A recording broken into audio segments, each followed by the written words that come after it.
नागपुर के हृदय स्थल में स्थित चिटनविस केंद्र में पिछले 12 वर्षों में आम जनता के लिए सांस्कृतिक कार्यक्रम आयोजित करने का एक स्थापित स्थल बन गया है। इस केंद्र में संगीत, नृत्य, नाटक, चित्रकला और कई अन्य सामाजिक रूप से प्रेरक कार्यक्रम नियमित रूप से आयोजित किए जाते हैं। ये 22 और 23 मार्च को एक भव्य सांस्कृतिक महोत्सव बंगाल महोत्सव का आयोजन किया जा रहा है। ये महोत्सव नागपुर वासियों को बंगाल की समृद्ध विरासत, कला, संस्कृति और बौद्धिक नेतृत्व से अवगत कराने का एक अनूठा प्रयास है। महोत्सव में प्रवेश निःशुल्क है तथा सभी के लिए खुला है। पिछले 12 वर्षों में चिटनविस सेंटर जनता के लिए सांस्कृतिक कार्यक्रम आयोजित करने के लिए नागपुर का पसंदीदा स्थान बन गया है। इस केंद्र में संगीत, नृत्य, नाटक, चित्रकला और कई अन्य सामाजिक रूप से प्रेरक कार्यक्रम नियमित रूप से आयोजित किए जाते हैं।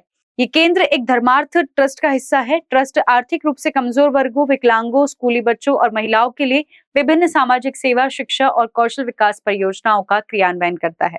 बंगाल महोत्सव में संगीत कार्यक्रमों और बौद्धिक चर्चाओं के माध्यम से बंगाल की कला और संस्कृति का प्रदर्शन किया जाएगा। पर्यटक यहाँ शोला पीठ, डोकरा, पट्टचित्र, कांथा सिलाई और बंगाली साड़ियां जैसे बंगाली हस्तशिल्प खरीद सकते हैं।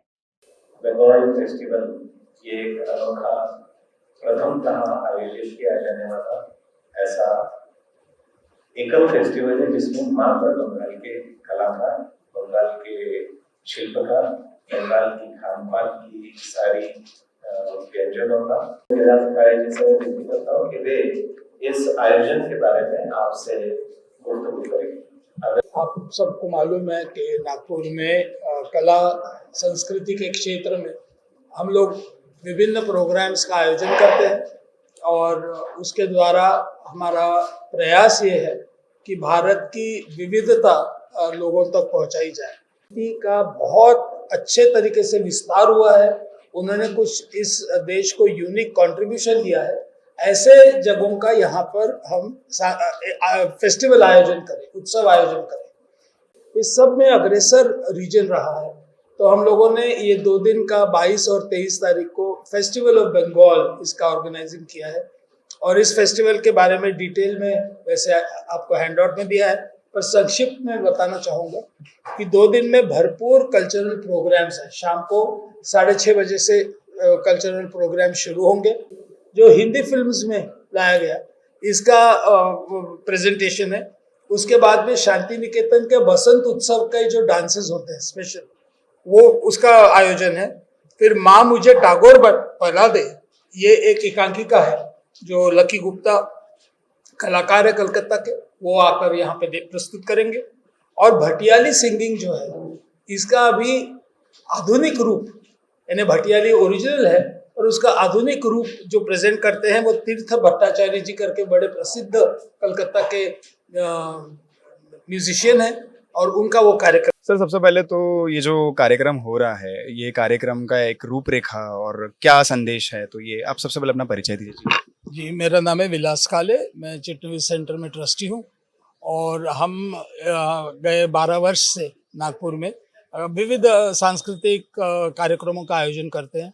हमारा उद्देश्य ये है कि नागपुर के रहवासियों के लिए उत्तम से उत्तम कार्यक्रम यहाँ पे लाए जाए ताकि लोग इसका आस्वाद ले सकें।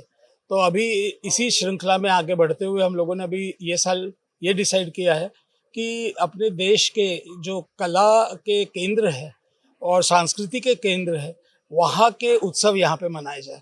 तो हमारा सबसे पहला उत्सव है बंगाल उत्सव, जो 22 और 23 मार्च को चिटनविस सेंटर सिविल लाइंस में आयोजन किया गया है। इसमें कलकत्ता से और बंगाल से हम लोगों ने विभिन्न शिल्पकार और कपड़े, आर्ट फैक्ट्स वगैरह सब करने वाले 12 यहाँ पे स्टॉल्स लगेंगे और उसके अलावा बंगाली व्यंजन जो खास करके है उसका आयोजन किया है। पर बहुत इम्पोर्टेंट ये है कि वहाँ सांस्कृतिक कार्यक्रम वहाँ के जो है, जैसे कि बावल सिंगिंग है, भटियाली है, शांति निकेतन के डांस है, बंगाली फिल्म म्यूज़िक का हिंदी फिल्म म्यूज़िक पे कैसे प्रभाव पड़ा, ये सब का यहाँ पर पेशकश होगी, इसका आयोजन होगा। और ये सारा फ्री है लोगों के लिए, इसमें कोई एंट्री टिकट्स नहीं है, कुछ नहीं है। खाएंगे और जो खरीदेंगे उसके पैसे देने पड़ेंगे, पर उसके अलावा बाकी सब फ्री है। और एक विशेष सेमिनार हम लोगों ने ऑर्गेनाइज किया है संडे को 10 से 12 बजे तक, जिसमें कि बंगाल का हमारे आध्यात्मिक, हमारे पॉलिटिकल थिंकिंग में, हमारे सामाजिक रिफॉर्म्स में कैसे अग्रेसर रोल रहा है इन द लास्ट 200 ईयर्स, इसके बारे में प्रतिष्ठित दो जन हैं, कल्याण कुमार जी चक्रवर्ती और श्रीमती गौरी बासु, ये कलकत्ता से आ रहे हैं और वो सेमिनार में है।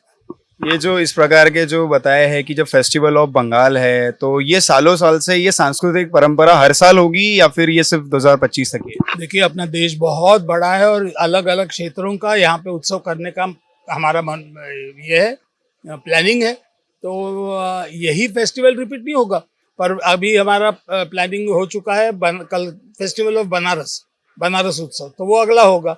उसके बाद में मैसूर की तरफ देखेंगे, गोवा की तरफ देखेंगे, तो ऐसे कल करते जाएंगे, ऐसी उम्मीद है। तो ये जो फेस्टिवल ऑफ बंगाल है तो इससे आप मीडिया के माध्यम से क्या हमारे दर्शकों को मैसेज देना चाहेंगे सर? मैं यही मैसेज देना चाहूंगा कि अपने देश की विविधता को नागपुर में ही अनुभव लीजिए, अवश्य आइए और इसका भरपूर फैमिली के साथ आइए और भरपूर आस्वाद लीजिए। कारण न्यूज के लिए सचिन झोड़ापे के साथ हरिव्यास की रिपोर्ट। भगवान बाबा हनुमान जी को प्रणाम, महान त्यागी बाबा जुमदेव जी को प्रणाम।